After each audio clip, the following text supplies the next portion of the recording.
गुफरान शाह साहब नारों से इस्तकबाल कीजिएगा।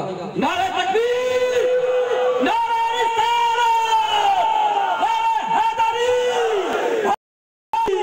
नारे गौसिया, तेरा शाही मेरा शाही, दम दमादम या गौहर, दम दमादम या गौहर, दम दमादम या गौहर, नारे हैदरी या अली, अल मदद या गौस, अल मदद या गौस, अल मदद या गौस, अल मदद।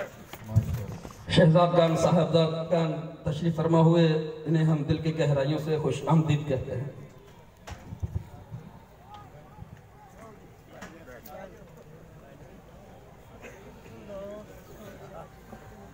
अजीज साथियों, अस्सलाम वालेकुम। आप सबको, सईद भाई को और स्टेज पे बैठे मेहमान और आप भी सबको जश्न गौस पाक की 11वीं मुबारक हो।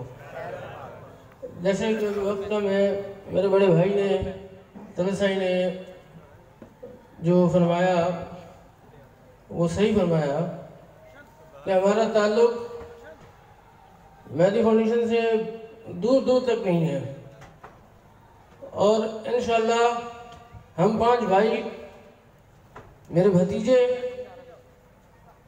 हम सरकार के गुलाम भी हैं और गुलाम रहेंगे इंशाअल्लाह। तो अज़ान का टाइम 11वीं में आपकी हाजिरियाँ कबूल हों और सबकी मुरादें पूरी हों।